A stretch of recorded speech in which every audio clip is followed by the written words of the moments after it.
The first test of the Ashes is heading towards a thrilling finish. Australia need 174 runs to win, while England need to pick up 7 wickets to draw first blood. This test is following similar patterns to that of the 2005 Edgbaston test, which England won by 2 runs.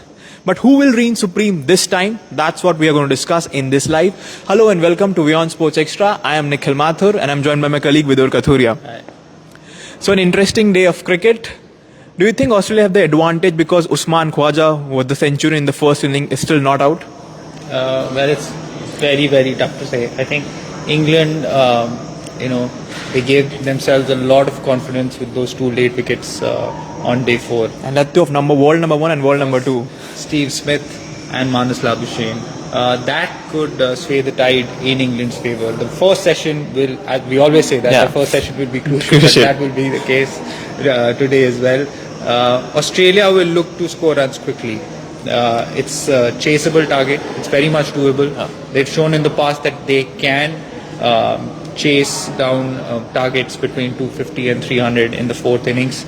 But again, a couple of wickets in the first session and the pressure is back on Australia. Plus, as Ollie Robinson said after the 3rd day, I think it was, that they have 3 tail enders. So if they get 3-4 wickets, then of course the pressure is back on them, and they have 3 number 11s, as Ollie Robinson said. But Alex Carey, Travis Head and Cameron Green, they all made crucial contribution in the first inning. So they still are a formidable unit, and with Usman Khawaja playing that anchor role, I mean, it's totally gettable. Very much so. I think, as we mentioned, that this has been a fascinating test match right from the word go. All days have brought us thrilling cricket. There's been drama, the theatre. It's been a full house every day. This is what you want to see in a test match. And England's approach, fresh approach to test cricket.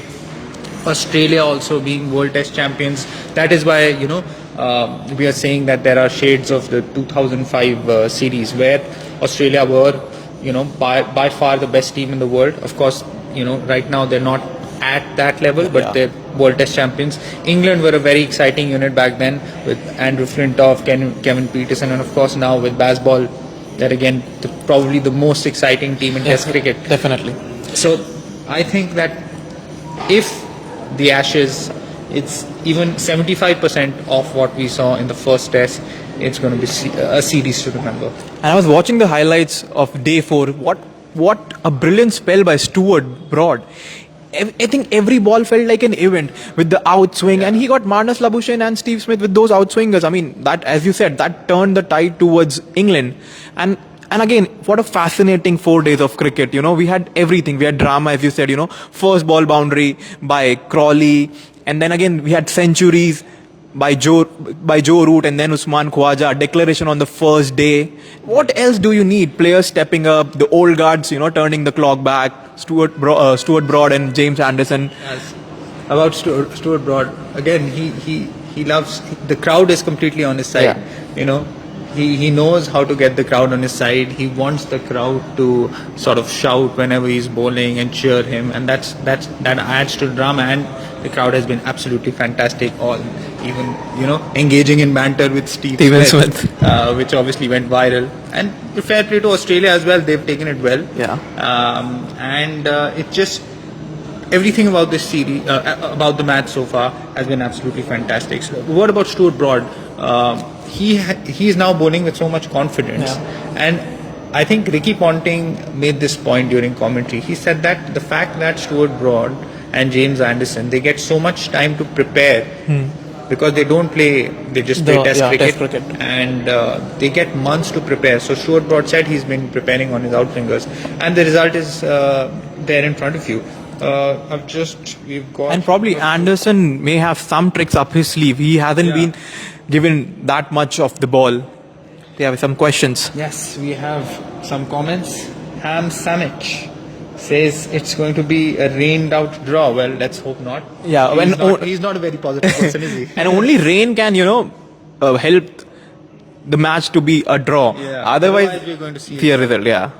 James comments, that was a clear drop. Marnus should be ashamed of himself. He's always been a bit of a cheat. This is referring to his drop. He claimed the catch. Well, It's unfair calling Yeah. Marnus Labuschagne cheap. Sam Moritz says Australia is looking very strong. They could win the series 5-0. Well, Oh, 5-0 that's a- in England. That would be one of the greatest results in Yeah. Test history. It's going to be, well, that's unlikely. But of course, Sam, it's a game of opinions. That's your Yeah. opinion. But you know, if they win this Test match, and the momentum will be with them. But so far it has looked even Stevens, Absolutely. Sometimes Australia are ahead and sometimes England are. But I'll put you in the spot. Who do you think will win? I think it will be a very, very tense finish, but Australia will do just enough to win it. They will win by 1 wicket. Okay, that prediction as well. So England won by 2 runs in 2005. Vidur says that Australia will win by 1 bold, wicket. Bold prediction, just like a bold declaration. Let's see the poll. Who will win the Ashes? Who will win the Ashes 2023?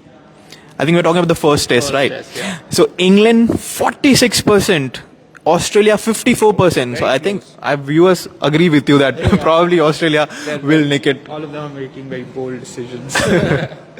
So what do we have on our show today, Nikhil? Yeah, we have so England is playing the bass ball, and if I may call it the gas ball, the England team thrashed North Macedonia 7-0. 7 goals. And they have scored around 47 goals in their last 12 qualifying games at home and just conceded 4. So Bukayo Saka getting his maiden international hat trick, and what a game. I mean, they looked really well. And as a Liverpool fan, number 10, Alex. Trent, the latest number 10 at Liverpool. Well, he's done well, but of course, point should be made that the quality of the opponents haven't been that great. He has to perform against a top team, one of the European giants. Then we'll see if he can actually play in midfield. Other than that, we look ahead to Cristiano Ronaldo's 200th international milestone. match. Yeah. He will reach another milestone, and he says he wants to continue playing till at least the Euros next year. And he's not chasing records. Records are chasing him. These are his own words. And of course, Kylian Mbappe was on the score sheet again. And we have results from the grass courts of Queens and Berlin, where we have seen some interesting results. So do tune in to our show at 6:30 p.m. IST, WION World of Sport. See you there.